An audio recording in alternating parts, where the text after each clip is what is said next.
Chapter 1. Stratford Childhood. On or about the 22nd of April, 1564, Mary Arden, the wife of John Shakespeare, gave birth to a son in Stratford-upon-Avon.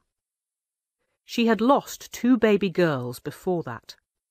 Now, all through the hot summer, she was afraid of losing her 3rd child because there was a plague in Stratford. Her husband was a member of the town council, so they could not leave the town. By the end of the year, 300 of the population of 1,500 were dead. But fortunately for Mary and for us, her baby William did not die. He grew up and became the greatest writer in the English language. Mary was about 24 when he was born. She was the youngest of 4 daughters of a farmer near Stratford. Soon after her father died in 1557, she married John Shakespeare, who was about 10 years older. As a young man, John had worked on one of the Ardens' farms, but he had left the village and moved to Stratford. He learnt how to make gloves and other things from leather, and he became a successful businessman. A year before his marriage, he bought the 2 houses that are now known as Shakespeare's birthplace. The family lived in one and used the other as their shop. Nobody can explain how ordinary parents produce sons like William Shakespeare. He had 3 younger brothers and a sister, but none of them did anything very important in life. But William became a good businessman, like his father, and his mother was clearly intelligent. Though she was the youngest daughter, her father had made her responsible for his will when he died, and had left her his best property. William's childhood was probably quite happy. His father's business was doing well, and when William was 4 years old, John Shakespeare became the leader of the town council. After Shakespeare's death, many stories were told about him that were not true. A long time afterwards, people began to wonder whether he had really written the plays. He had not been to a university like most other writers for the theatre in those days. Shakespeare's friend and rival, Ben Jonson, was partly responsible for this doubt. He said that Shakespeare was the greatest of all dramatists, although he had small Latin and less Greek. These were the main subjects that boys studied at school. But Jonson had been one of the best students at a famous school. So when he compared himself with Shakespeare, small Latin and less Greek only meant that Jonson knew a lot more. In fact, William's school in Stratford was a good one. From the age of 9 or 10, all the lessons there were in Latin, and the boys stayed until they were 15. We can also see from studying the sources of his plays that Shakespeare could certainly read Latin and could also read French and Italian. But the plays are clearly the work of a professional man of the theatre. This is the real answer to the question, did Shakespeare write them? William's last years at school were probably not as happy as the early ones. From 1576, when he was 12, his father stopped going to council meetings. Perhaps he was ashamed to meet his friends. His business was not going so well. In 1579, he borrowed money from one of his wife's relatives, who took a house and land in exchange. He could not pay the money back on the date that they had agreed, and afterwards the man refused to take it. He preferred to keep the property. This house and land had belonged to Mary's family, and William tried for many years to get them back, but was not successful. There was, perhaps, another reason why John Shakespeare did not go to council meetings. We need to know something about the political and religious history of England in the 16th century to understand it. In those days, religion always played a very important part in politics. Henry VIII, who was King of England from 1509 to 1547, had married a Spanish princess, Catherine of Aragon. They had a daughter, Mary, but Henry wanted a son, so he asked the Pope to end his marriage. The Pope refused. He knew that Charles, the King of Spain, would be angry at this insult to his aunt. So Henry made himself the head of the new Church of England and married Anne Boleyn. When she could only give him another daughter, he executed her. His third wife, Jane Seymour, gave him the son that he desired, but she died soon afterwards. This son, Edward, became king when he was 10 years old. His mother's relatives were Protestants, so the country changed from being almost Catholic, but without the Pope, to Protestant. But when Edward died 6 years later, his sister Mary became queen. She was a very religious woman. She married her Catholic cousin, Philip II, the King of Spain, and burnt Protestants to death. 5 years later she died, and Anne Boleyn's daughter, Elizabeth, who had been in prison, became queen. People wondered if Elizabeth would marry a foreign king or prince like her sister. He would probably be a Catholic, or would she marry the man that she loved, the Earl of Leicester, who was a Protestant? Nobody imagined that a woman could govern the country alone. In fact, she never married, but was Queen of England for nearly 50 years. Religion mattered less to Elizabeth than politics. English people were worried that the wars between different members of the royal family would return. Elizabeth wanted peace. She expected everyone to go to church on Sundays, but she did not mind if they were still Catholics at home. By 1579, when William Shakespeare left school, things had changed. Catholics had rebelled against the Queen. They aimed to make her cousin, Mary, Queen of Scots, queen. Mary had lost her throne and was in prison in England. England was not yet at war with Spain, but Elizabeth supported men like Francis Drake, who attacked Spanish ships carrying gold from America. Shakespeare's mother's family, the Ardens, were Catholics. A document was found in the roof of his birthplace many years after his death, which suggests that John Shakespeare was privately a Catholic too. Elizabeth did not execute Catholics for their religion, only if they were politically dangerous. But it is easy for people in a small town to invent stories about their neighbours. Perhaps John Shakespeare stayed away from council meetings because he was afraid that someone would ask him about his religion. But he was a popular man. His friends kept him on the council for 10 years after he stopped going to the meetings. It is unlikely that William thought of being an actor or of writing plays at this time. The theatre was not a profession for gentlemen. Actors were either employed by lords and rich men to entertain them and their guests, or they travelled around the country performing plays if the council allowed it. Most councils refused permission. Actors did not earn their living just by acting either. They were expected to dance and sing, to tell jokes, and perform tricks. There was a great tradition of acting in England, but the actors were not professionals. In big cities, groups still performed religious plays on Corpus Christi Day every summer.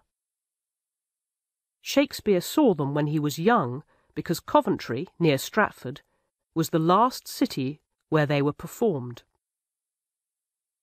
But Protestants did not celebrate Corpus Christi, and the government thought that the plays kept the old religion alive. They did not punish anyone for performing them. They just asked for the playbooks to check that there was nothing in them against Protestant beliefs, and forgot to give them back.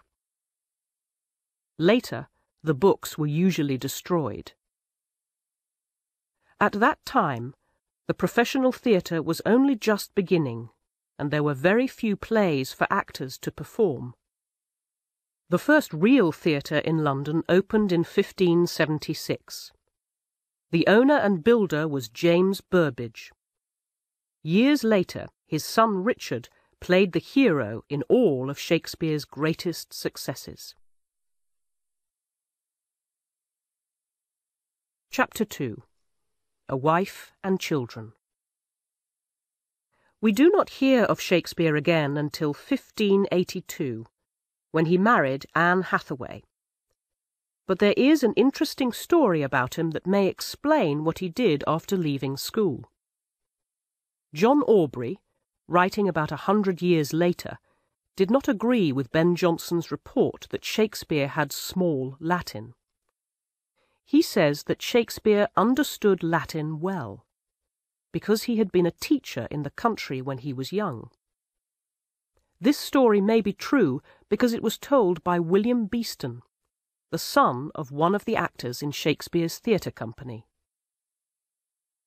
Shakespeare was not a professional teacher, but young men sometimes worked privately in rich men's houses, teaching their families or servants. There is a tradition in a family called Horton in Lancashire that Shakespeare worked for them for 2 years. The Hortons were Catholics and rich enough to have their own group of actors. When Alexander Horton died in 1581, he left the actors' clothes and musical instruments to his brother. He asked him to employ 2 men who had lived with him, or to help them find work, and one of those men was called William Shakeshaft. It is unusual to speak of a servant living with a family, and so it seems that these 2 men had special jobs. Shakeshaft and Shakespeare mean the same thing, and in those days people often confused names or copied them down wrongly.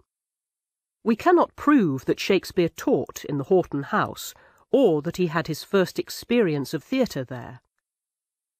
But it is interesting that the Earls of Derby were among the Hortons' neighbours, and the families were friends. When Shakespeare joined his first theatre company in London, it was probably Strange's. The company's patron was Lord Ferdinando Strange, the Earl of Derby's son. We do not know whether Shakespeare went to Lancashire or stayed at home to help his father with his business. But in the summer of 1582 he was certainly in Stratford. Then, if not before, he began to walk across the fields to the village of Shottery to see Anne Hathaway. Shakespeare was only 18, and Anne was 26 or 27. So some writers imagine that she tricked him into marrying her. But Shakespeare's sonnets, about 150 short poems, published in 1609, are our only guide to his private thoughts and feelings. They tell a different story. Shakespeare and other Elizabethan poets were fond of using words with 2 meanings, or words that sounded similar. In one of the sonnets, he suggests Anne's surname with the words "hate away." The poem is about a young man, excited and in love, and a girl who at first says no to him, but then pities him and says that she loves him. Anne's father had died the year before, leaving her some money for the day when she got married. He had married twice, and Anne, the oldest daughter of the first marriage, had to help his second wife look after her 4 young children. Anne probably found the clever young man attractive, and wanted to have her own children. She had known Shakespeare since he was a boy. Many years before, John Shakespeare had helped her father when Mr. Hathaway could not pay his bills. William Shakespeare at this time was probably a young man in search of romantic experience. In November, when Anne was expecting a baby, the couple were given special permission to get married the next day. Shakespeare was under the age of 21, so he also needed his father's permission. Perhaps Shakespeare's parents did not agree to the marriage until they were sure of Anne's condition. Towards the end of May 1583, Anne gave birth to a daughter, Susanna.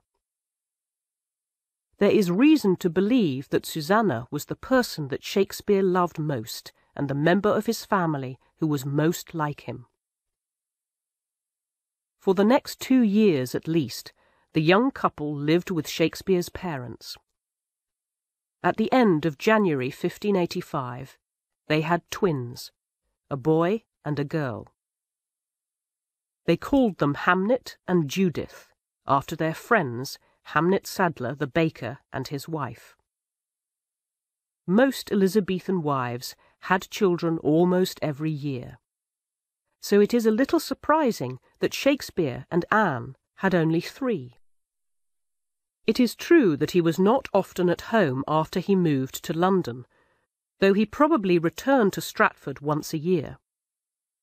It is also possible that Anne could not have more children after she had twins. In those days it was more difficult and dangerous to give birth than it is now. During this time, we suppose that Shakespeare helped his father.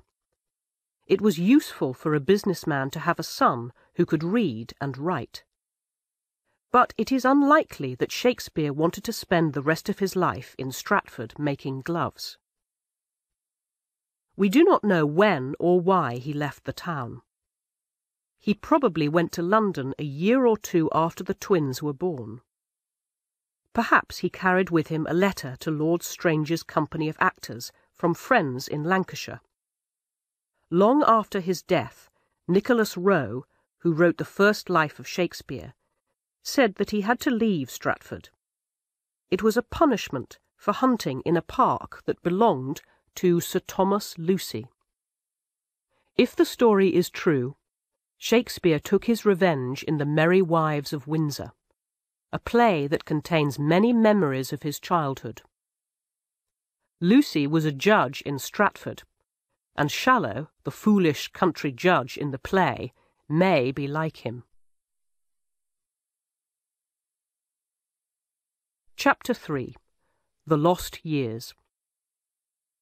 No one has solved the mystery of the lost years in Shakespeare's life, the years between 1585 and 1592. We can only imagine what happened before we first hear of him as a dramatist. The first person to write about Shakespeare's plays criticised him. Robert Greene, a successful dramatist, was dying in the autumn of 1592.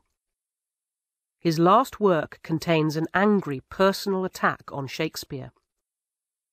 We learn from it that Shakespeare was an actor. He had also certainly written 3 plays, and probably as many as 7 or 8. He had therefore worked in the theatre for a number of years and had started writing plays not long after he joined a theatre company. Greene attacks Shakespeare for 2 reasons. At that time, plays were usually written by men like himself who had been to a university. Greene wants to warn other dramatists of the danger to their profession if actors like Shakespeare are allowed to write plays. His more serious complaint is that Shakespeare has copied their work. He compares him to a bird that copies the sounds made by other birds. It is unlikely that Greene really believed that Shakespeare copied other writers' speeches. He was angry because he realized that Shakespeare had borrowed their ideas and used those ideas to write better plays. By 1592, Shakespeare was already very successful and had succeeded with different kinds of play. plays about English history, comedies, and a tragedy.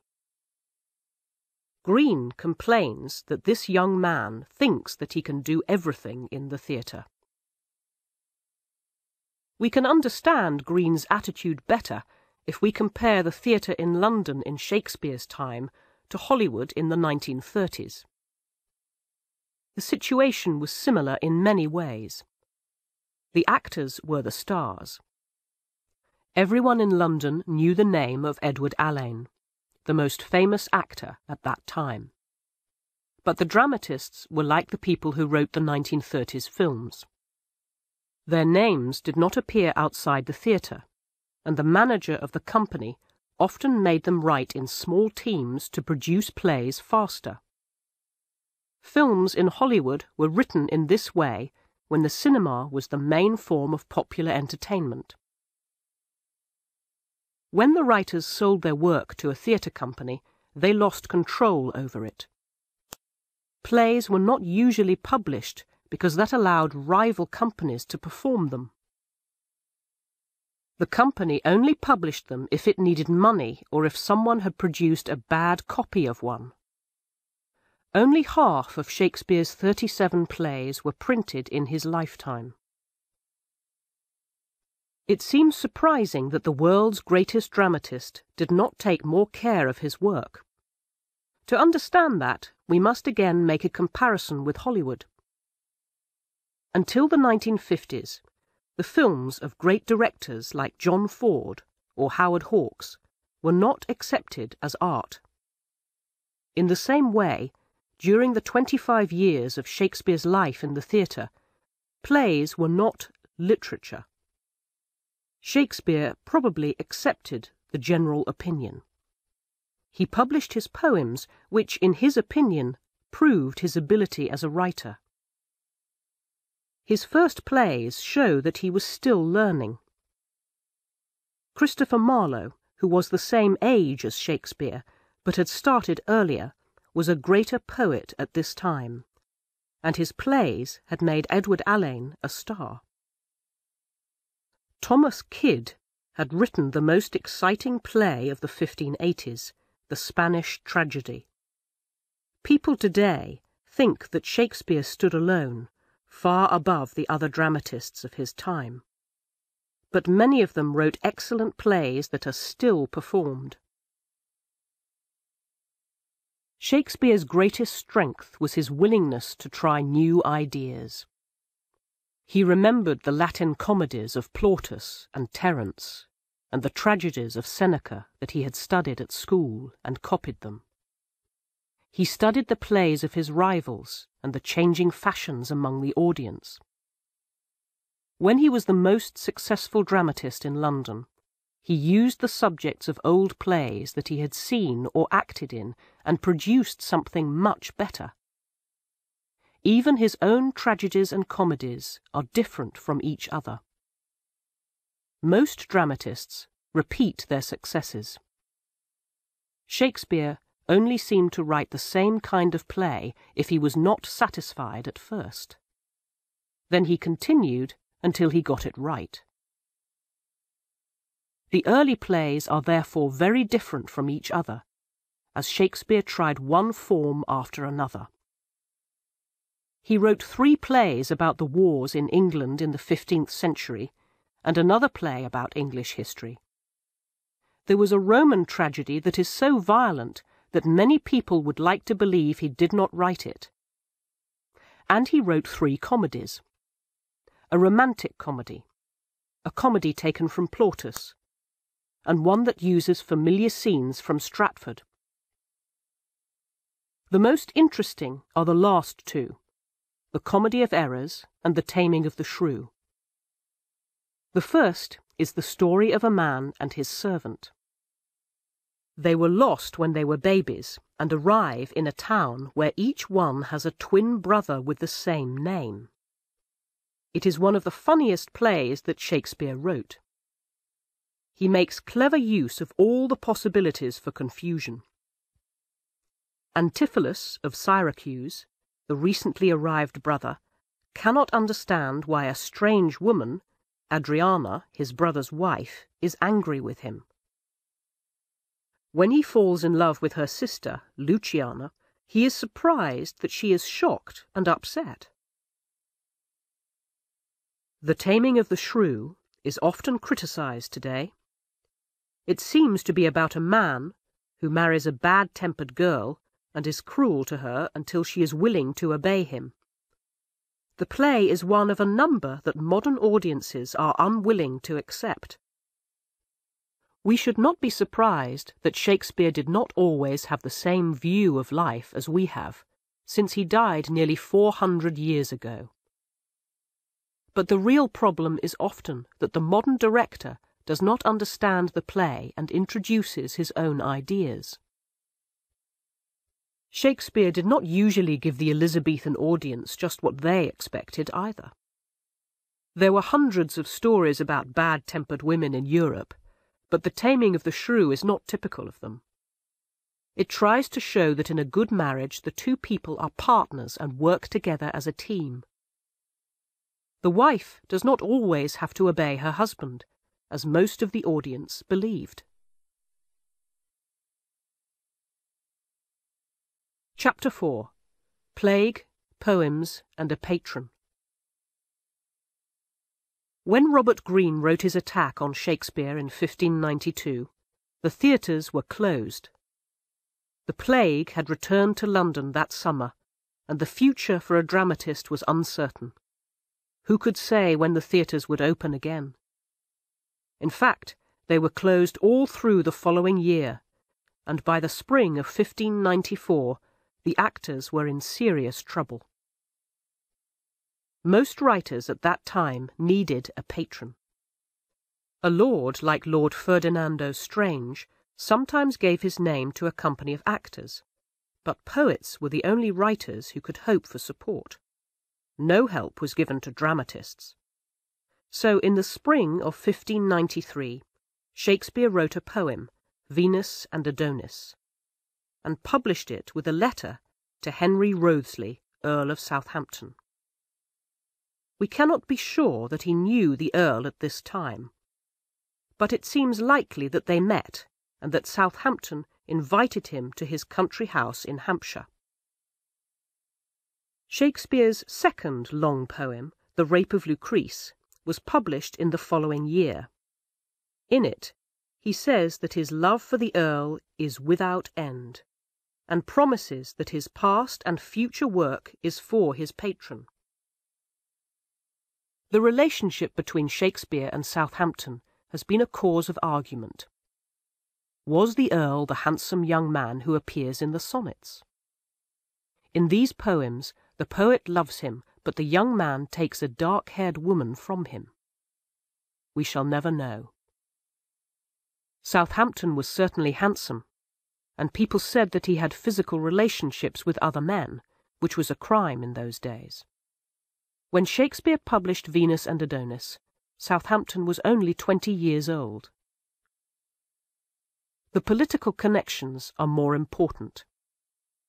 Southampton was a close friend of the Earl of Essex, a favourite of Queen Elizabeth and the leader of a political party. Essex continually criticised the government of Lord Burleigh, who had been the Queen's first minister since the beginning of her reign. After 1594, Shakespeare's theatre company supported Essex, and they were very lucky to escape punishment when he was executed in 1601. Southampton, too, was fortunate to be sent to prison instead of dying with him. There are two reasons for believing that Shakespeare spent time as a guest in Southampton's house in 1593.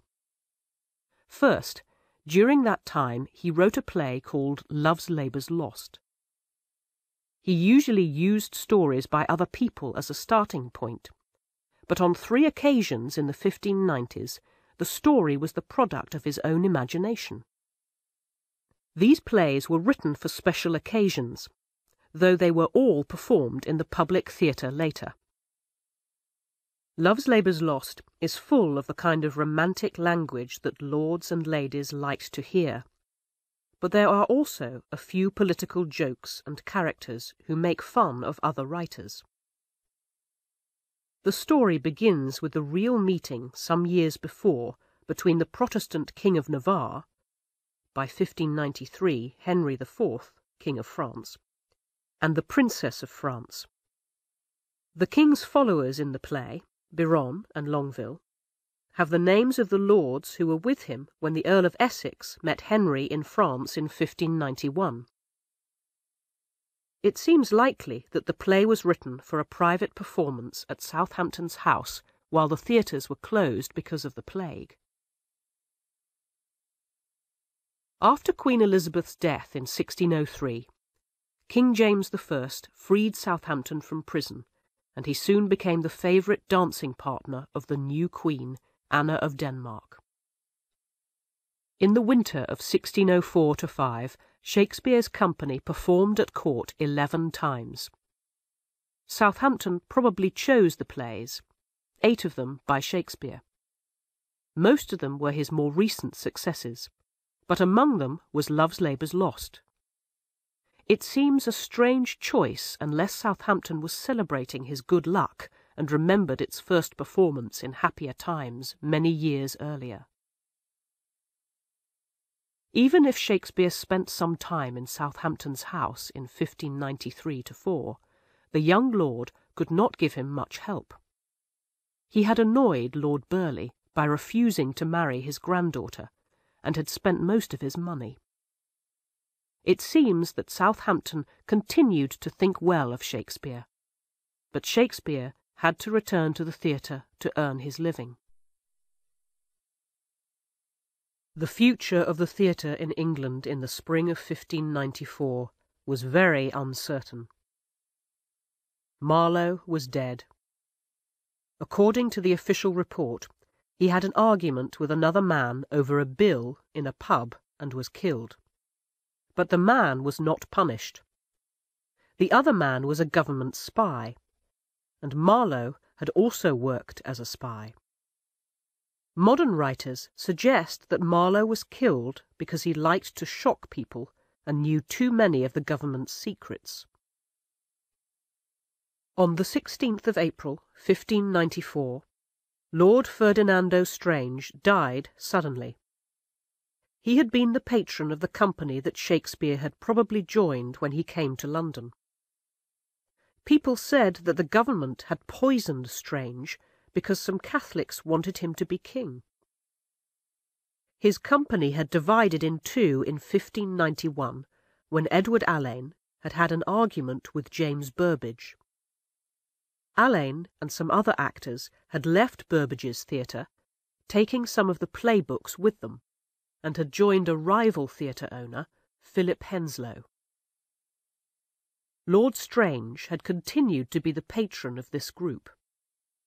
While the theatres were closed, Alleyn had married Henslowe's daughter.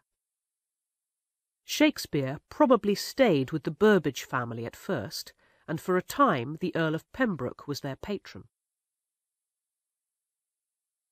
In 1593, during the time of the plague, the two companies went on tours of the country. The Pembrokes' tour was a disaster, and the actors lost everything.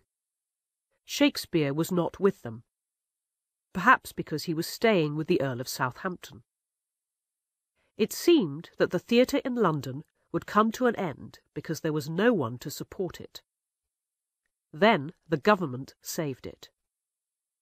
It was fortunate for Elizabethan actors and for us that the Queen was very fond of plays. Every year she liked to see performances at court at Christmas time. The City Council often asked the government to close the theatres, but they were always told that they had to keep them open. The actors needed to practice before performing in front of the Queen. The government formed two new companies, and each had a patron. One company, acting at Henslowe's theatre, was led by Edward Alleyn. Shakespeare returned to the other company at Burbage's theatre. The leading actor there was Burbage's son, Richard, and its patron was Lord Hunsdon, Lord Hunsdon was the Queen's cousin and an important man at court. He was an old man, but was a good friend to the actors. Shakespeare chose wisely when he joined Burbage. James Burbage, like Henslowe, often cheated the actors, but his son Richard was Shakespeare's friend. When his father died, Shakespeare became one of the partners in the company. Shakespeare wrote for the actors that he knew, and his plays are the result of working as part of a team. So it is important for us that Burbage was a more interesting actor than Alleyne, and spent his whole life in the theatre. Alleyne left the stage in 1597, and grew rich as Henslowe's partner. Burbage was still acting in the year of his death, 3 years after Shakespeare, in 1619. Alleyne and Burbage were similar to the two leading actors in Shakespeare's plays in England in the 20th century, John Gielgud and Laurence Olivier. Alleyne, like Gielgud, had a beautiful voice. He was at his best in the long speeches that Marlowe wrote for him. They were fine words, but did not demand much movement. Burbage, like Olivier, was more active on the stage and could play many different parts. We do not know if Shakespeare had written Richard III before the theatres closed. He had already invented the character of this wonderful villain in the last part of his history play, Henry VI. It was the perfect part for Burbage, as it was hundreds of years later for Laurence Olivier. As usual, Shakespeare had copied another writer and improved his work. Richard is like the Jew of Malta in Marlowe's play of that name, but Shakespeare's play is better. The audience watch, half shocked and half amused, as the villain comes to the front of the stage. In the Elizabethan theatre he was in the middle of them, and tells them his plans. Then they watch, half shocked and half excited, to see if he will succeed. Chapter 5. Great Success and a Personal Tragedy. In the next 4 years, between 1594 and 1598, Shakespeare wrote 8 plays and became the leading dramatist of his time. The first 3, Richard II, Romeo and Juliet, and A Midsummer Night's Dream, show that the years of writing poems were still very much in his mind. 2 are tragedies, and the third is a comedy specially written for the wedding of Lord Hunsdon's granddaughter in 1596. But all 3 are still loved above all for the beauty of the language. While Laurence Olivier's best part was Richard III, John Gielgud's was Richard II. Even in these plays we can see how Shakespeare's skill in the theatre was growing. In Romeo and Juliet, the scenes between the lovers are full of beautiful speeches. But Shakespeare also included the practical words of the nurse, who came straight from his Stratford childhood, and the rather different ways of speaking of Mercutio and Capulet, Juliet's father. He was beginning to give each character a personal voice. A Midsummer Night's Dream is perhaps the loveliest play that Shakespeare wrote. Shakespeare invented 3 stories and put them together cleverly as the perfect entertainment for a wedding. One is about young lovers, as usual unwilling to obey their parents' wishes. Another is about the fairy king and queen, who use their magic power to confuse the lovers. The third is about a group of actors who are going to perform a play for the wedding of Theseus, the Duke of Athens, and Hippolyta. Professional actors enjoy making fun of ordinary people trying to act. A Midsummer Night's Dream contains a number of jokes about Shakespeare and his friends. The actors in the play perform a tragedy about two young lovers, like Shakespeare's last play, Romeo and Juliet, but their performance is full of comic mistakes. The leading actor, Bottom, is like many stars in the theatre. He wants to play all the parts himself. In A Midsummer Night's Dream, though, for the first time, Shakespeare suggests that he was beginning to think of plays as art. His character, Theseus, says that poets are like mad people. They imagine things that are not real. But Hippolyta answers that the audience have seen a dream which has the power to stay in the mind afterwards. We can recognize that something is true more easily in art than in real life. At one time, it was thought that Shakespeare planned to write a group of 4 plays about English history in the early 15th century. But the plays are very different from each other, so it seems that he wrote them one by one. Richard II is the tragedy of a man with little political ability who becomes king. His cousin, Bolingbroke, rebelled against him and became king in his place as Henry IV. Soon afterwards, Richard was murdered in prison, and Henry's supporters in the north, the Percy family, rebelled against him. In 1596, Shakespeare had a good reason for writing a play on this subject. The Percy family were Catholics, and many years earlier the company's patron, Lord Hunsdon, had fought against them and beaten them when they had rebelled against his cousin, the Queen.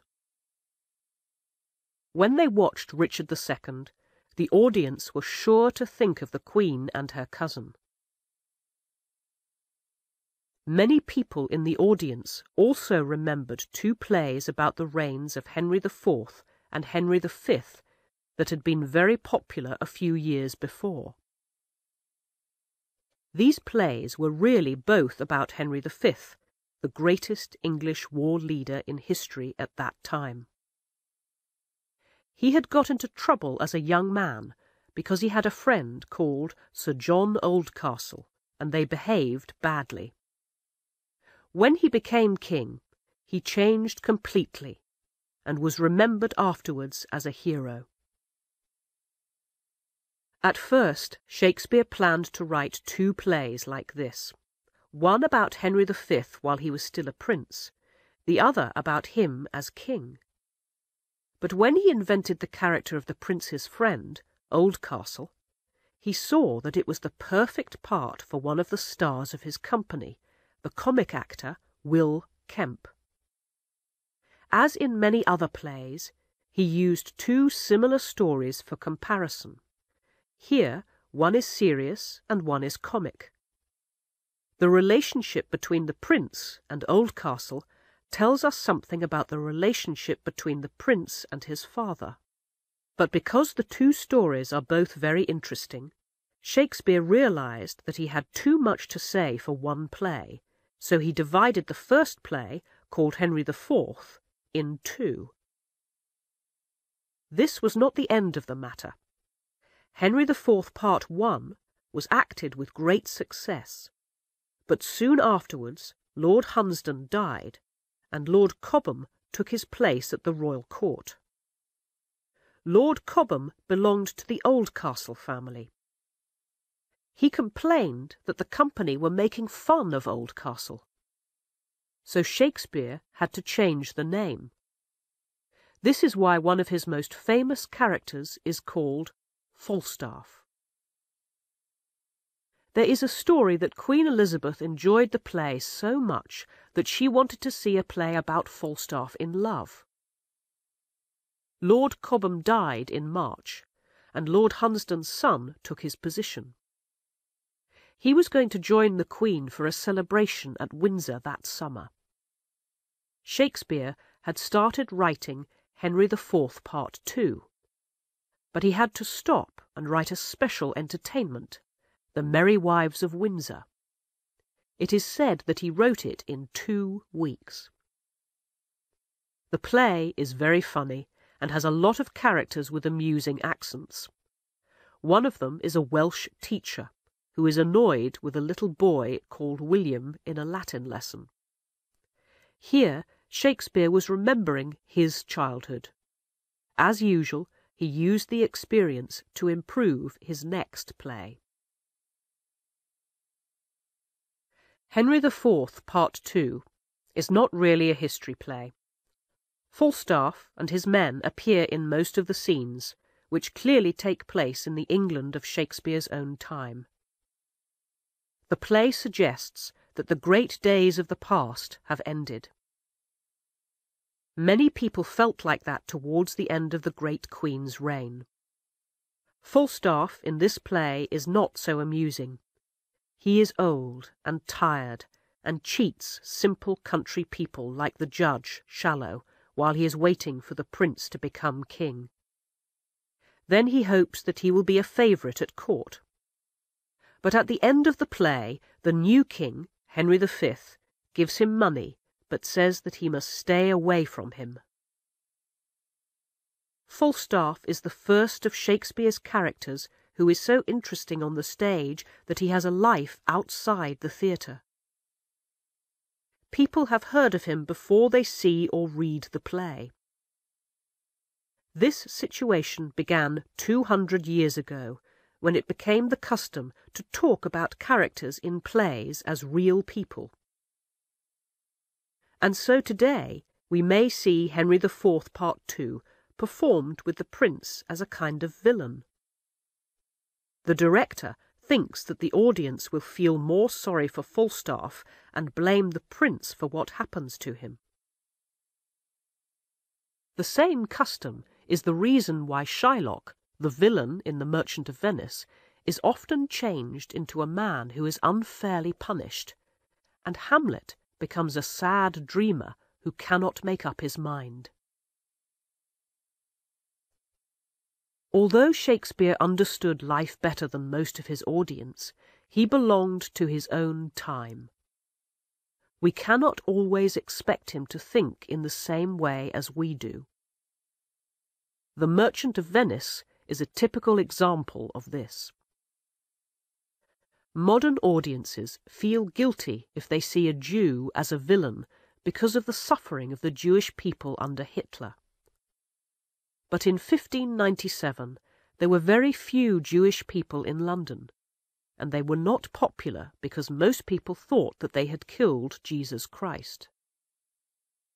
Shakespeare wrote this play because the rival company had had a great success the year before with new performances of Marlowe's The Jew of Malta, written a few years earlier. Barabbas, the Jew in Marlowe's play, is a villain like Richard III, with a cruel sense of humour.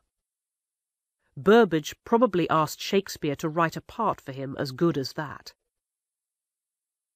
Shakespeare found an Italian story about a businessman in Venice who borrowed money from a Jew to help his nephew. The young man hoped to marry a rich woman. The businessman signed a document which allowed the Jew to cut him with a knife if he did not pay on time. There was nothing in the story about revenge. In Shakespeare's play, Portia, the rich woman, becomes a beautiful young girl in love with the nephew, Bassanio. Antonio, the businessman, is Bassanio's friend, not his uncle. Shylock's behaviour is in the old religious tradition of revenge, an eye for an eye, while Portia argues for Christian mercy and forgiveness. But in the great trial scene she has to win according to the law. The document allows Shylock to cut Antonio with his knife, and he chooses to do this near Antonio's heart. But it does not say anything about blood. Shylock loses because Antonio must not lose a drop of blood when he cuts him. But Shylock is not the devil with red hair that Elizabethan audiences expected. He is given a great speech to prove that Jews are human like Christians, not devils. Shakespeare's understanding of people of all kinds allows him to make Shylock a real character and explain his behaviour. But this does not make him right. He uses the speech as an excuse for taking his revenge. During this busy time in the theatre, there was tragedy at home in Stratford. Shakespeare's only son, Hamnet, died in August 1596, at the age of 11. We do not know how Shakespeare felt, but it surely affected his view of life. 2 months after that, he was given a coat of arms, which was the sign of a gentleman. His father had asked for one a long time before, when he was the leader of the council in Stratford. John Shakespeare was probably pleased, but William made a joke about it in The Merry Wives of Windsor. It would not now belong to his family after his own death, though, because he had no son to follow him. We do not know anything about Shakespeare's private life in London. Stories about him suggest that he lived quietly and did not go out with other actors, drinking and looking for women. But the more powerful sonnets were probably written at this time, and they suggest that at times he felt guilty. One of the greatest of them, Sonnet 129, is about sex. All men know, he says, that sex without love seems attractive, but afterwards they are ashamed of it. But although they know this, they cannot stop themselves doing it. Shakespeare's success in the theatre had made him rich. His son was dead, but he now had even more reason to take care of his wife and daughters. Early in 1597, he bought New Place, the second largest house in Stratford. Anne and their daughters moved there later in the year, while his parents stayed at the house where Shakespeare was born. Chapter 6.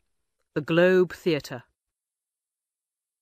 During 1598, Shakespeare wrote another comedy that is still popular today, Much Ado About Nothing. As usual, he used 2 stories for a comparison. He took one couple, Claudio and Hero, from an Italian story. They have traditional ideas of love and arranged marriage. He invented the other couple, Beatrice and Benedick.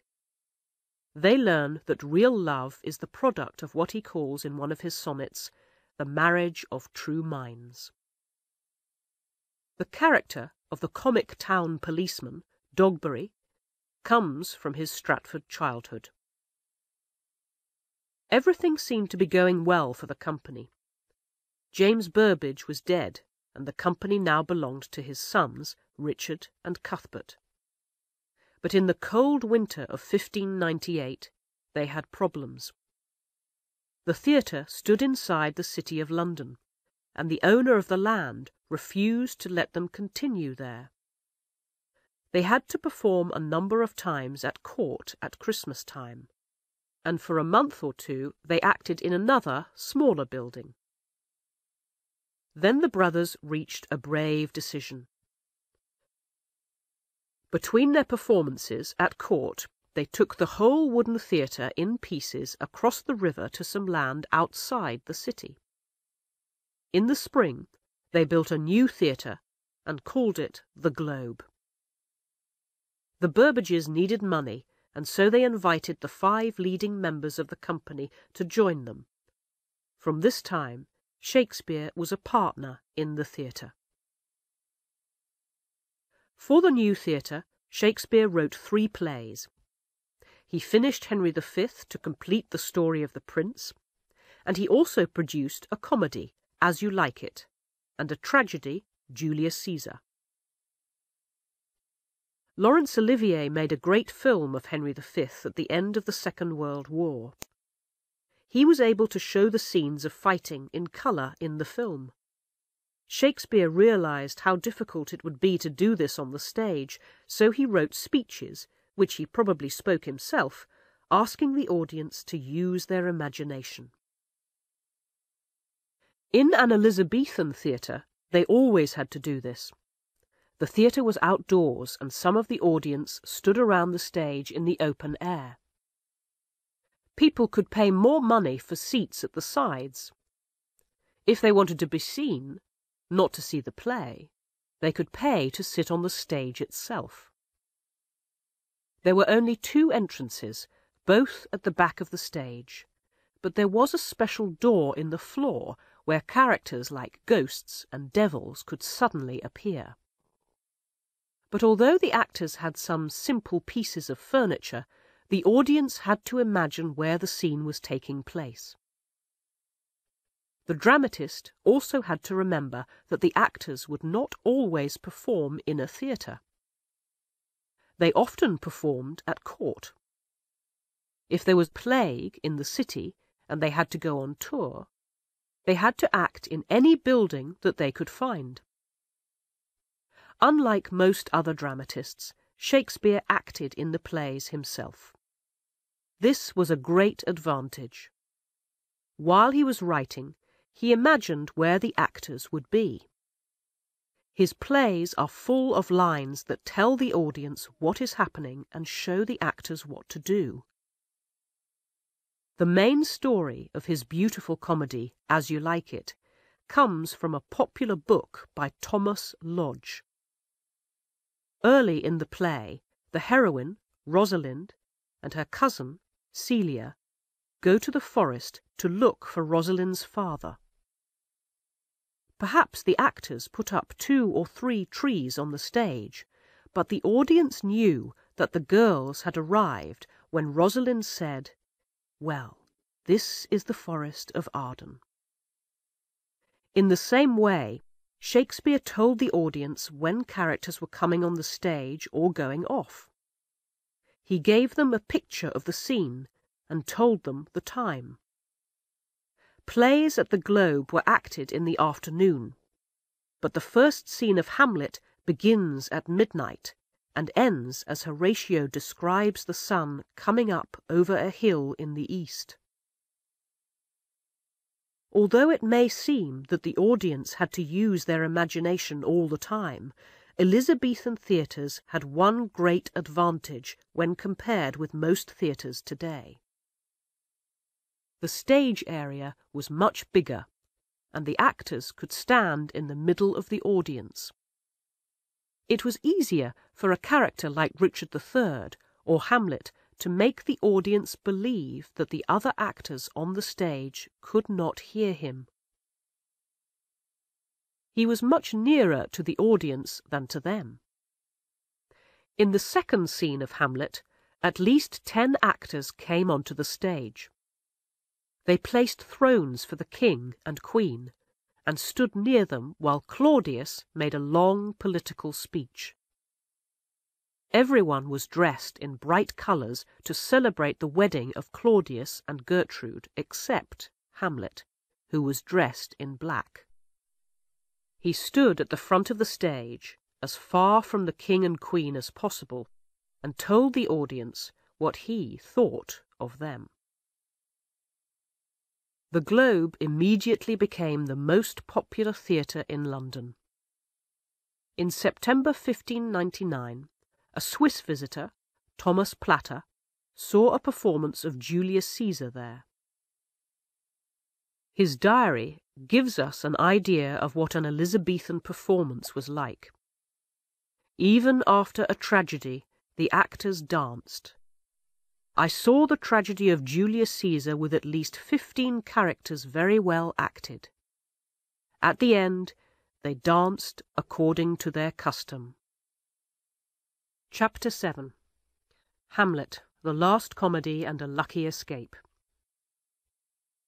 Hamlet is probably Shakespeare's greatest play.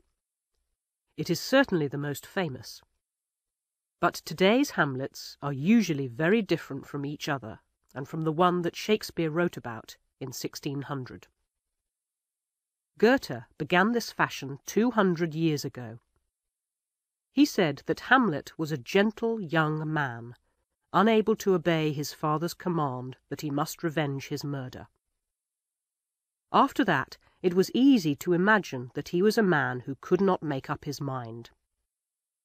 But to some modern writers, Hamlet is cruel and violent, and not really the hero. Others have suggested that Hamlet's relationship with his mother is the most important point in the play. It is also often difficult today to know whether the actor thinks that Hamlet is really mad or is only pretending to be. Shakespeare had seen a play about Hamlet when he first came to London, probably written by Thomas Kyd. We only know that Kyd's play had a ghost who called for revenge. But there was probably a scene like the one where the actors act the murder of Hamlet's father, proving that Claudius is guilty. Kyd had a scene like this in the Spanish tragedy. Shakespeare had also read the story in a translation from the French and had studied a medical book. He had to show the difference between someone who really goes mad, like Ophelia, and someone like Hamlet who has suffered a shock but at times pretends to be mad to trick his enemies. Here are a few short answers to the problems that modern directors have with Hamlet. Officially, Protestants, like Hamlet's friend Horatio, did not believe in ghosts for religious reasons. So when the ghost first appears, Horatio is sure that it is the devil. Hamlet thinks that it may be the devil, so he has to wait until he can prove that the king is guilty before taking his revenge.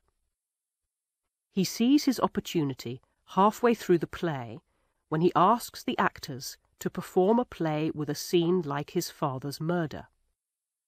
But even then, only he and Horatio understand why the king is shocked. If they have not read the story, the audience do not know if the ghost is the devil either, until just before that scene. After that, Hamlet acts immediately, but by mistake kills the minister, Polonius, Ophelia's father, instead of the king. He does not have another opportunity until the end of the play. Polonius's death is the cause of the tragedy. Ophelia goes mad, and her brother Laertes, when he returns from France, is in the same situation as Hamlet. The king blames Hamlet, and Laertes wants revenge. He is more typical of an Elizabethan gentleman than Hamlet. He does not stop to find out if the king's story is true. He says that he will cut Hamlet's throat in the church. The Elizabethan audience shared Hamlet's view of his mother's marriage to his uncle. For them, this was the same as a man marrying his sister. So when the king, pretending that he is Hamlet's friend, calls him my cousin, relative, and my son, Hamlet turns away from him. He tells the audience that the king is closer than a relative but less than natural. Elizabethan audiences were never in doubt about Hamlet's madness. Shakespeare used different forms of language for his speeches. These showed clearly when he was shocked by his father's death and his mother's marriage, and when he was pretending. Most audiences admire Hamlet. But it is true that he changes during the play. We admire the Hamlet that we see at the end. Then he speaks calmly to Horatio, saying that the opportunity to revenge his father will come in time, and he will be ready. We should also recognize that the tradition in revenge plays is similar to the tradition in a Western film. The villain had to be the cause of his own death. In the same way, the bad man in a Western always reaches for his gun first, before the hero shoots him, If the hero shot first, we would not like it. Shakespeare gives us his idea of Hamlet in the words of Ophelia. When she thinks that he is mad, she speaks of him as he was before the play began and as he is again at the end. He is the perfect Elizabethan prince, a man who knows how to behave in society, who reads books to increase his knowledge of the world, and who will fight bravely when this is necessary. At this time, Shakespeare also wrote Twelfth Night, his last romantic comedy. It is a fine play, with wonderfully funny scenes and beautiful romantic speeches. But there is a kind of sadness about it that lasts even after the happy ending. Orsino, the hero, is in love with the idea of love, but Viola, the heroine, is really in love. She acts as Orsino's servant for most of the play, dressed as a boy. In the end, we feel that he does not really deserve her. At the end of Twelfth Night, Feste, one of the main comic characters in the play, sings a song. Will Kemp had left the company, and a different actor, Robert Armin, who could sing well, had taken his place. Shakespeare wrote the comic parts in his plays to suit him. The meaning of Feste's song is not clear, but it may be about an actor's life. It is a hard life. The wind blows and the rain falls every day. When Feste sings about men shutting their gates against thieves, we remember that councils disliked actors and wanted to shut them out. But at the end of the song, Feste tells the audience that they will try to please them every day. John Manningham, a law student, kept a diary. Law students in London were fond of plays and could afford to pay the actors to put on special performances for them.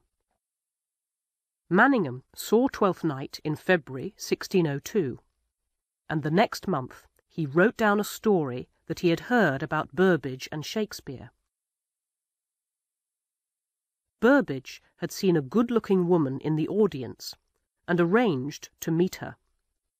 But Shakespeare had heard the conversation, and when Burbage knocked on her door, Shakespeare was already making love to her.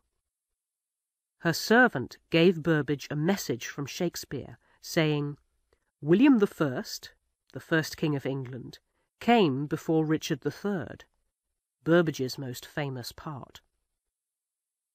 The story is almost certainly not true. It is the kind of joke that students invent about famous people. But it shows that by this time they thought of Burbage and Shakespeare as stars. Although Shakespeare did not act the hero or the villain in his plays, people knew that he was one of the main reasons for his company's success. Students at Cambridge University had written a comedy about actors a year or two before this, and in that play the characters were Burbage, Kemp, and Shakespeare. Between writing Hamlet and Twelfth Night, Shakespeare had had a lucky escape. His company had always supported the Earl of Essex, who was popular with the ordinary people, and the Earl of Southampton was Essex's closest friend. Essex had been a favourite at court for many years. Although he had annoyed the Queen and the government on several occasions, they gave him the command of the army when the Irish rebelled in 1599. Shakespeare included a speech in Henry V comparing him to the hero of that play. But Essex failed. He was ordered to stay at home and keep away from the court. Early in February 1601, one of his friends asked Shakespeare's company to perform Richard II, a play in which the king loses the throne. Essex and his friends wanted to see it before they rode to the Queen's palace. The actors agreed, but the next day, Essex failed to get any popular support. He was sent to prison and executed a few days later. Southampton was lucky to escape with his life, but stayed in prison until the Queen died in 1603. Augustine Phillips, one of the actors, defended his friends at the trial. He said that they had only acted Richard II because they were offered more money. It is unlikely that the Queen believed him. She told one of the lords at court, "I am Richard II. You know that, don't you?" But she did not punish the actors or the man who had written the play. Perhaps she was so fond of plays that she did not want to lose the best actors in the country. Instead, she warned them of the danger. They were ordered to perform at court on the night before Essex was executed. Troilus and Cressida was the last play that Shakespeare wrote during the old Queen's reign. It is a clever, cruel play, popular then and now with young people, and was probably first performed for the law students in London. The traditional characters, Hector and Troilus, have simple beliefs about love and war. But in the real world, Shakespeare suggests neither love nor war is fair. In the end, people win by using force. Achilles murders Hector, and Cressida accepts Diomedes as her lover because she has never believed that love can last. The play is typical of attitudes in the last year of the old Queen's reign. People looked back at the past sadly and were not confident about the future. Towards the end of 1601, John Shakespeare died. He had lived long enough to see his son become the most successful man in Stratford. He left his 2 houses to William. Joan, William's sister, lived in one with her husband, and a man and his wife rented the other as a pub. Chapter 8. Towards Tragedy. In February 1603, Queen Elizabeth died.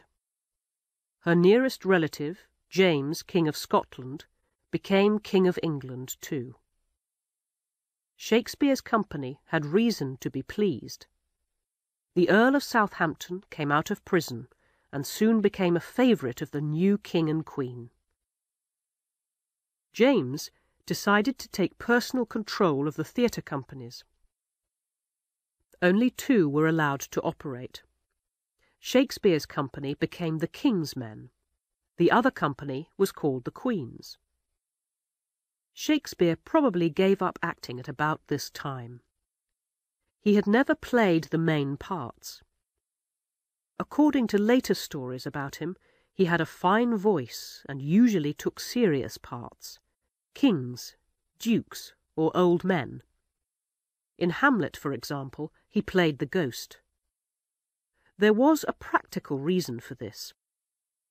Shakespeare was the director of his own plays, and the most difficult scenes are usually at the end when almost all the characters are on the stage. He needed to be off the stage to organize the other actors, so he usually played the part of a man who was dead or had disappeared before the end. His next 2 plays, All's Well That Ends Well and Measure for Measure, are not completely successful. Shakespeare was still using stories from popular sources, but by this time his characters were too real to support the happy ending of a fairy story. All's Well That Ends Well does not end well. The nasty young hero, Bertram, who has refused to marry a girl from a lower social class, does not deserve her. Measure for Measure has some wonderful scenes, but it annoys women today. The heroine, Isabella, refuses to sleep with the judge to save her brother's life, but does not mind when another girl takes her place. We cannot accept this kind of solution to a problem if the characters seem real. But there was one advantage for Shakespeare in using this story by an Italian writer, Cinthio. In the same book, he found the story for his next play, Othello. Shakespeare wrote 3 tragedies between 1604 and 1606, Othello, King Lear, and Macbeth. If we compare them with his sources, we can understand their meaning from the changes that he made. Each of these 3 plays is great, but the characters, the subject, and the language are different. As always, he does not repeat his successes, but moves on to something new. Like Hamlet, Othello is often misunderstood because people already have an idea of him in their minds when they come to the theatre. They suppose that he is a typical jealous husband. But this is the Othello of Cinthio's story, not of Shakespeare's play. Cinthio's characters do not have names, and the Moor and his wife are already married. An officer who became Iago in Shakespeare's play makes the Moor believe that his wife has slept with another officer, who became Cassio. The Moor and the officer murder her together. There is a trial, but neither of them is proved guilty. Afterwards, the wife's relatives kill the Moor, and the officer explains what really happened when he is in prison for another crime. Shakespeare knew that jealous husbands usually belong to comedy, not tragedy. But Desdemona loves Othello so much that she dies saying that she killed herself. Before he introduced Cinthio's story, almost halfway through the play, Shakespeare had to show Othello as a great man, and Othello and Desdemona as 2 people who are very much in love. This love is destroyed by the lies of a clever man, Iago. Shakespeare's audience were probably surprised by the scenes that he added at the beginning. Black men were usually shown as devils on the stage, not because people hated them in real life, they had probably never seen a black person, but because black was the devil's colour. But in this play, the devil is white. Shakespeare's attitude becomes clear if we realize that at this time he was living with a family of French Protestants, the Mountjoys. Protestants had suffered for their religious beliefs in France, but when some moved to England, they were unpopular because they worked so hard. Just before he wrote Othello, Shakespeare was asked to write some scenes for a play about Sir Thomas More, Henry VIII's minister, who was executed because he did not agree to the king's marriage to Anne Boleyn. The play was never acted, but we have a scene in Shakespeare's own writing. Sir Thomas asks a crowd of people in London who have been attacking foreigners, "How would you feel if you went to a foreign country like France, and people did not accept you as human beings?" Othello defends himself at the end of the play, saying that he is not jealous by nature. Everyone in the play, even Emilia, his wife, believes that Iago is the honest soldier that he pretends to be. But Shakespeare shows us why Othello is tricked. He loves his beautiful young wife, but he has never really understood why she loves him. She comes from one of the best families in Venice, but she has fallen in love with a black man, a foreigner, a man almost old enough to be her father. Although he is a great soldier, and the Venetians have given him command of their army, Othello has no experience of women. In Othello, the love between husband and wife is destroyed. The next play, King Lear, is about parents and children. There was an old play about King Lear that we can compare with Shakespeare's. The story also appeared in histories of Britain, although there was no real King Lear. In all the sources, Lear was an old king with 3 daughters, 2 bad and 1 good. He decided to divide the country between them equally, but he asked them to tell him which of them loved him most. 2 daughters made long speeches, saying how much they loved him, but the third, in Shakespeare's play Cordelia, did not. King Lear was angry and sent her away, but found that the older daughters were cruel to him when she had gone. In Shakespeare's play, the 2 older daughters are married, so they have to say that they love their father more than their husbands. Lear goes mad, and, in his madness, discovers that he is not a king, but only a man. For comparison, Shakespeare also used another story by Sir Philip Sidney about a man with 1 good son and 1 bad one, and gave the father the name of Gloucester. Finally, in all the sources, there is a happy ending. Gloucester dies happily in the arms of his good son. This is the kind of ending that we can expect in stories. But the ending of Lear's story shows us a world where there is no God to save us from suffering. In this world, we can only believe in human love. And this is not enough to save us from dying, or even worse, to save the lives of the people that we love. Lear comes onto the stage at the end of the play, carrying the dead body of Cordelia in his arms. We realize then that it does not matter who is king or queen, or who has political power in the country. Lear's best-loved child is dead, and he can do nothing to change that.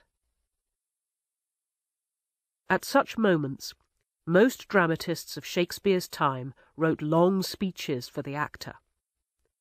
But Shakespeare always uses simple language in scenes like these. He wanted to make sure that everyone in the audience understood what was happening. And so King Lear, before he dies of a broken heart, says that he will never see his daughter again. Never, never, never, never, never. Perhaps in this play, Shakespeare showed how he felt about the death of his only son.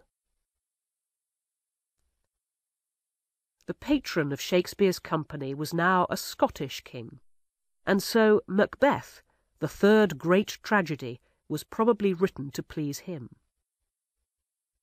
The story is taken from a history of Scotland, and James I believed that he belonged to the family of one of the characters, Banquo.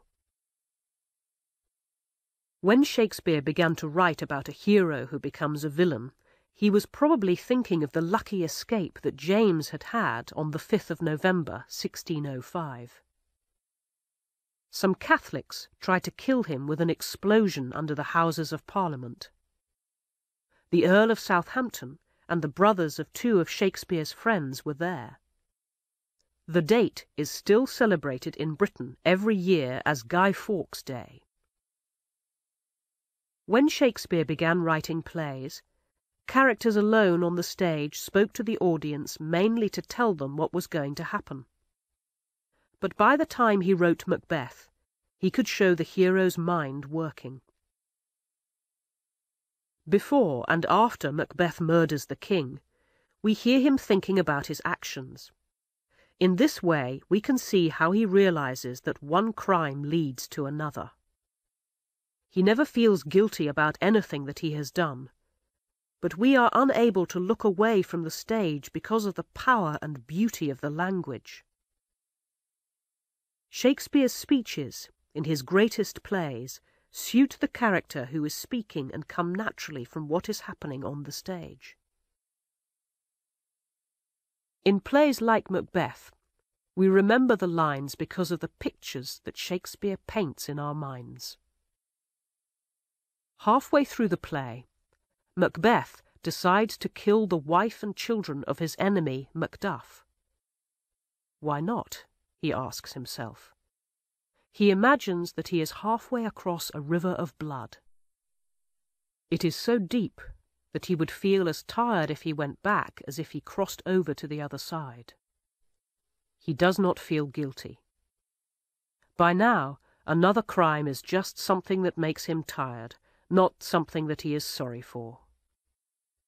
Macbeth and the later tragedies show that Shakespeare, like other Elizabethan dramatists, thought that tragedy simply meant the fall of a great man. The man did not need to be good. Most audiences admire Hamlet and feel sorry for Othello and King Lear, but Macbeth is a villain. Shakespeare's opinion of him and of all political leaders like him is clear from the words that he puts into Macbeth's own mouth at the end. Macbeth realizes that after all his crimes, he has none of the things that people look forward to when they grow old. Love, friends, the knowledge that people admire them. The people around him only obey him because they are afraid. Chapter 9. Romans, Greeks, and a Wedding. Shakespeare returned to Roman history for the subjects of his next 3 plays. Julius Caesar had been successful a few years earlier, so the company probably thought that it would be a good idea to continue the story. Shakespeare's source for that play had been the Greek historian Plutarch, who wrote in the 2nd century. There was a very good translation of his work in English, which Shakespeare used. So towards the end of 1606, or early in 1607, he wrote the first of these plays, Antony and Cleopatra. In Shakespeare's time, people thought that the Romans were the most important people who had ever lived. Latin was not needed in Protestant churches, but boys still studied it at school so they could read Roman literature. The work of writers like Plutarch helped them form their ideas about society and politics. Above all, they were interested in the lives of great men like Julius Caesar and Mark Antony. Shakespeare followed his source more closely than in other plays. But he did not always share Plutarch's opinion of the characters, and by this time he was able to turn the excellent translation into the form of language that was best for the subject. For this reason, the language of Antony and Cleopatra, a play about 2 of the most famous lovers in the history of the world, is perhaps the finest and most romantic that he ever wrote. Cleopatra's wonderful speeches make it a very difficult part for an actress. There were no actresses in the theatre at that time, so all the women's parts were played by boys. It is hard to believe that a boy appeared as Cleopatra, but Shakespeare always wrote with his company in mind. In comedies like As You Like It and Twelfth Night, the story gave him the excuse to dress the heroine in boys' clothes for most of the play, and so the boy could use his own voice. But Lady Macbeth, Cleopatra, and Volumnia, the hero's mother in Coriolanus, are much older women. It seems likely that between 1606 and 1608 there was a boy in the company with the ability to play such parts. Shakespeare shows that he is confident in the actors by reminding the audience that they are seeing a play. When Brutus and Cassius have killed Caesar in Julius Caesar, Cassius says that the scene of the murder will be acted in countries, like England, that do not yet exist, and in languages, like English, that are not yet known. In Antony and Cleopatra, Shakespeare is even more daring. Cleopatra realizes after Antony's death that Octavius will take her to Rome and show her to the ordinary people. Actors, she says, will make fun of her and of Antony, and she will see a boy with a high voice playing the part of Cleopatra and making her, a great queen, look cheap. Some writers have imagined that when he wrote this, Shakespeare was apologizing to the audience. It can be argued, though, that the opposite is true. He was so sure of himself and the actors that, at the most important moments in the play, he was saying, "We are good enough to show you the greatest people who have ever lived." Today, people have very different opinions about Antony and Cleopatra. Romantics would like to give the play the title that John Dryden gave his play about the lovers some years later, All for Love, or The World Well Lost. Others see it as mainly political, like Plutarch, who said that Antony's relationship with Cleopatra destroyed him. This second group cannot understand why Shakespeare allows Cleopatra to compare Antony to Octavius, his rival for power in Rome, at the end of the play, and to say that Octavius's success means nothing. Shakespeare is suggesting that greatness is a personal quality that Antony had and Octavius will never have. Shakespeare does not take sides in the argument. He knew from his own experience that in politics the cool head of a man like Octavius will always beat the warm, generous heart of a man like Antony. He had seen this happen when Lord Burleigh's son, Cecil, was too clever for the more popular Earl of Essex. The play is really about being a star. For Shakespeare and his audience, stars were not, as they are today, actors, pop singers and footballers. They were people with power, kings and queens, lords and ladies. It is interesting that when Antony believes that Cleopatra is dead and decides to kill himself, he imagines that the two of them will meet again after death. He is not looking forward to making love forever. It is important for him that the other great lovers in history will recognize them as the greatest of all.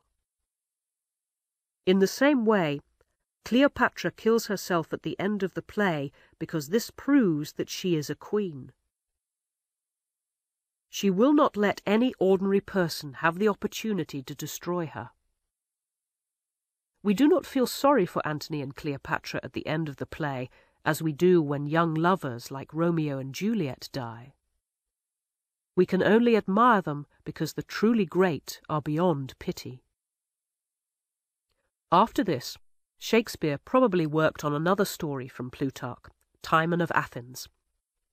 The play seems unfinished, and there is no report of a performance in his lifetime.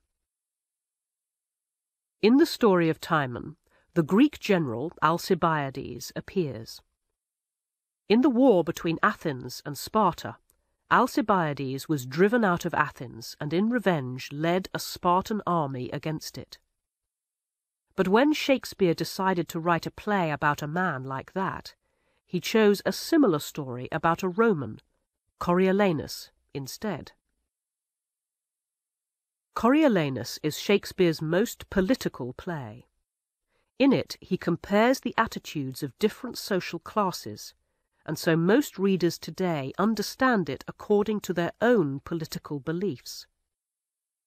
This is a mistake because society has changed so much since Shakespeare's time, and had already changed when he wrote the play in comparison with the Rome of his source. When Rome was still a small city-state, fighting against its neighbours, it needed a special group of professional soldiers in time of war. They were similar to the men in films about Japanese history like the Seven Samurai. In the play, Coriolanus is the bravest of them. At the end of a war, men like these were often chosen to govern the city in peacetime. Coriolanus is proud and has no political skill. The ordinary people's leaders attack him. They do not need him now, and he is not willing to tell lies to get their votes. In his opinion, only people from his own class who have fought for the city should have the right to vote. None of the characters in Coriolanus is admirable. Shakespeare gives the people a better reason for disliking Coriolanus than Plutarch did, but shows that they are easily tricked. In all his plays, ordinary people are generally kind and sensible, but when they form a crowd, they stop thinking and become violent. In some ways, Coriolanus himself is like Antony and Timon. They are all men who do not obey the customs of their society, and in the end are destroyed for this reason. We can only guess Shakespeare's own political views, but they were probably the same as the views of the parliamentary leaders who rebelled against the king 40 years later and executed him in 1649. Unlike the king, they believed that the people should have the right to choose their leaders. But they also believed that only property owners should vote because other people had nothing to lose. Shakespeare, who owned quite a lot of property, almost certainly agreed. During this time, there were two important events in Shakespeare's private life. In June 1607, his older daughter, Susanna, married Dr. John Hall. Susanna was now 24, and her husband was 32. Hall had studied at Cambridge University and moved to Stratford a few years earlier. He became well known in the medical profession, using plants to cure his patients. He was a serious man and almost certainly the most intelligent in Stratford, except for Shakespeare himself. It is clear that Shakespeare liked him and was pleased that his favourite daughter had found such a good husband. From this time, the main subject of his plays is the relationship between parents and children, especially between fathers and daughters. Shakespeare was probably serious about his responsibilities as a father, and was probably a better father than he was a husband or son. Some writers have suggested that when he invented powerful female characters like Volumnia, Coriolanus's mother, he was thinking of his own mother, Mary Arden. She died in September 1608. Perhaps he waited until after her death before publishing his sonnets the following year, because he was unwilling to let her know the details of his private life. Chapter 10. Return to Stratford. Many years earlier, in 1596, James Burbage had rented a hall in London. Although the actors continued to act at the Globe Theatre, they preferred to work indoors. Shakespeare was again one of the partners when they opened the Blackfriars Theatre in 1608. The other great advantage of a second theatre for the company was that in future they could act in London in winter as well as in summer. Until then, they had only acted at court at Christmas time or in special performances for the law students. At this time, a new kind of play was coming into fashion. The rival company to Shakespeare's had performed an old play called Mucidorus with great success in 1607. 2 years later, two young dramatists, Francis Beaumont and John Fletcher, wrote Philaster, a play that Fletcher described as mixing tragedy and comedy. These plays were taken from popular stories, like Shakespeare's romantic comedies. But the stories were more serious at first. They began like a tragedy, but had a happy ending. Shakespeare, as always, noticed changes in fashion. Early, in 1608, he worked on a play called Pericles. He never wrote anything as bad as the scenes at the beginning, but suddenly, almost halfway through, the style changes. The rest of the play is typical of Shakespeare at this time. It seems that a man called George Wilkins wrote the early scenes, and Shakespeare finished the play. It was not included in his collected works in 1623, so it is clear that his friends who acted with him knew that he had not written all of it. In Pericles, the hero is separated from his wife and daughter. He believes that they are dead, but meets them again. Their meeting is one of Shakespeare's finest scenes. But the play is difficult because the first half is so different from the second. Shakespeare's next play of this type, Cymbeline, is also rather confused. He was probably not completely satisfied with it, and as usual when he had not succeeded, he returned to the same subject.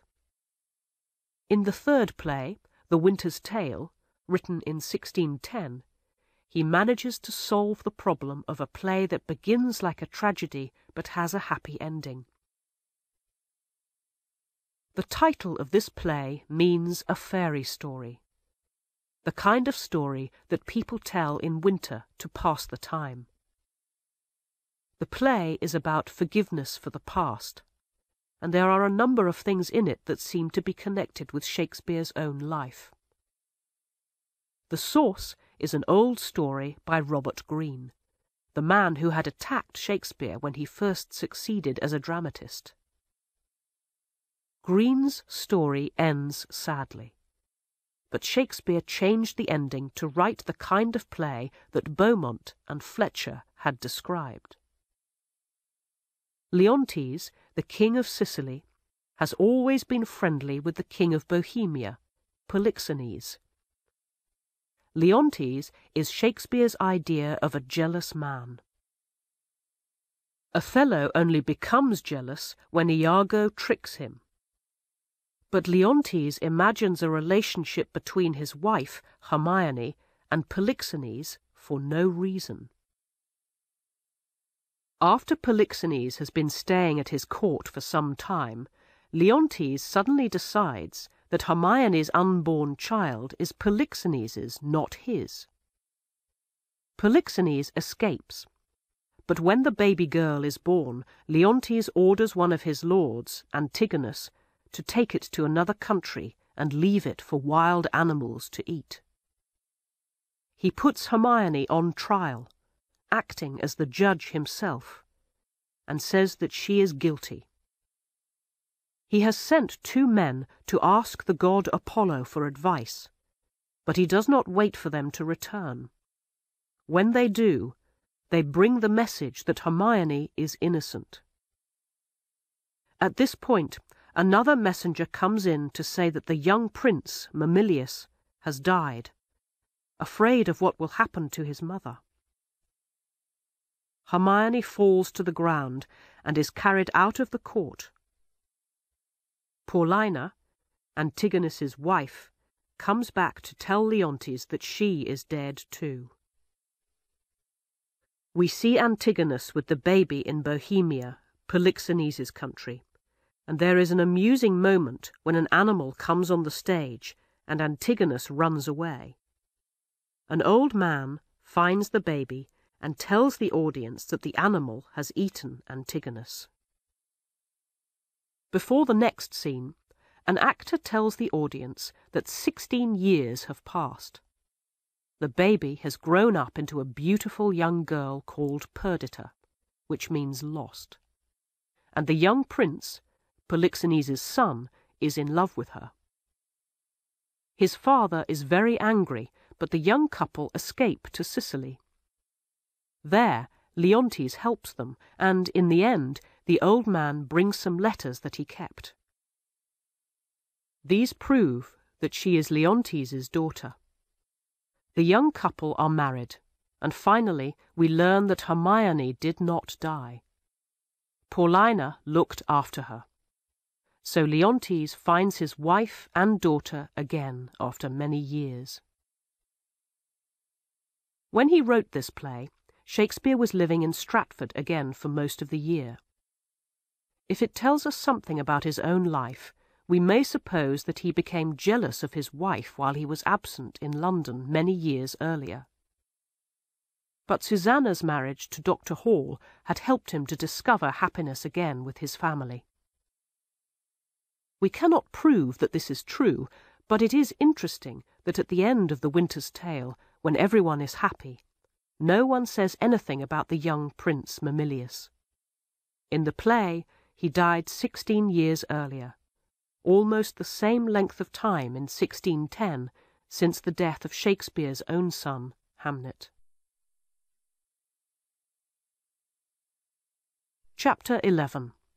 Last Years. Shakespeare still belonged to the King's Men, and in 1611 he wrote the last play that is completely his own work, The Tempest. It is another play about forgiveness, and, as in The Winter's Tale, the happy ending is produced by a marriage between the children of two men who are enemies. In this play, Shakespeare found a different solution to the problem of time passing. Instead of having a break of 16 years in the middle of the play, Prospero, the main character, explains to his daughter Miranda how they arrived on the island where they live. Prospero was the Duke of Milan, but when Miranda was a baby, his brother Antonio, with the help of the King of Naples, rebelled against him. Prospero was put into a boat with the baby and came to the island. But he brought his books with him, and as a result of studying them, he now has magic power. Before this scene, we have seen all his enemies on a ship in a storm. Prospero says that he caused the storm because he wanted to bring them to the island. The play is complicated for many people today for two reasons. First, Prospero has a servant, Caliban, who is half-human and lived on the island before he arrived. Prospero was kind to him until he attacked Miranda. Second, Shakespeare invented this story himself, but included details from a report of a voyage to America by a man called Strachey. At that time, the English were trying to build a town in Virginia. Some modern directors see Prospero as the villain, not the hero, connecting Caliban with Native Americans. But Shakespeare's island, as the character's names suggest, is in the Mediterranean, not far from Italy, and the subject of the play is forgiveness. Many writers have imagined that Prospero is Shakespeare himself. Towards the end of the play, he makes a speech forgiving his enemies and promising not to use magic again. This was the last play that Shakespeare wrote by himself. He had used the magic of words for many years, but perhaps he had now decided, like Prospero, to return to his family. There, his strength, as Prospero says, would be his own. This may be partly true, but Shakespeare took Prospero's speech about magic from a speech made by Medea in his favourite Latin poem, Ovid's Metamorphoses. In fact, he continued to write for 2 more years with the help of John Fletcher, who took his place as the main dramatist for the King's Men. Only one of these plays, Henry VIII, appears in his collected works. Shakespeare was still a partner in the company, but in 1613 the Globe Theatre burned down during a performance of Henry VIII, and after that it seems that he ended his connection with them. Shakespeare lived quietly in Stratford until 1616, but in March of that year he became ill. He died a month later, on the 23rd of April, just after his 52nd birthday. There has been a lot of discussion about his will, especially because he only left his wife the second best bed. It seems that he first made his will in January 1616, but did not sign it at that time, and changed it when he realized that he was dying. In that time he had a very worrying experience. His second daughter, Judith, who was then 31, married a man called Thomas Quinney on the 10th of February. Shakespeare's family had known the Quinney family for many years. But a month later, another woman, Margaret Wheeler, died giving birth to a child, and Quinney was named as the father. When he signed his will on the 25th of March, Shakespeare clearly thought about this. He left almost everything to his older daughter Susanna. She and her husband, Dr. Hall, were given responsibility for the will. He was probably afraid that his wife's relatives, the Hathaway family, would come to her for money, and Judith's husband, Quinney, was clearly not a good man. He did not leave the second best bed to Anne as an insult to his wife, but as a memory of their marriage. It was the bed that they slept in. They kept the best bed for guests. Chapter 12. Not of an age, but for all time. Shakespeare remembered a number of his friends with small gifts in his will, but only 3 of them were members of his company. The great actor Richard Burbage, John Hemmings, and Henry Condell. Burbage died in 1619. The other 2 are the men who made it possible for us to see and read Shakespeare's plays today. At that time, few people thought of plays as literature. When Ben Jonson published his collected works in 1616, the year of Shakespeare's death, people made a joke about it. They said that Jonson did not know the difference between work and play. So Hemmings and Condell did not expect to make much money from publishing Shakespeare's plays in the same way. They did it as a duty in memory of their friend. 18 of Shakespeare's 37 plays appeared for the first time in the collected works published in 1623. They included some of his finest tragedies and comedies: Macbeth, Antony and Cleopatra, As You Like It, and Twelfth Night. Ben Jonson often criticised Shakespeare's work in private conversations.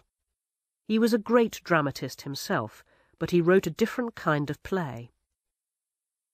But for Hemmings and Condell's complete works, he wrote a fine poem about his friend and rival.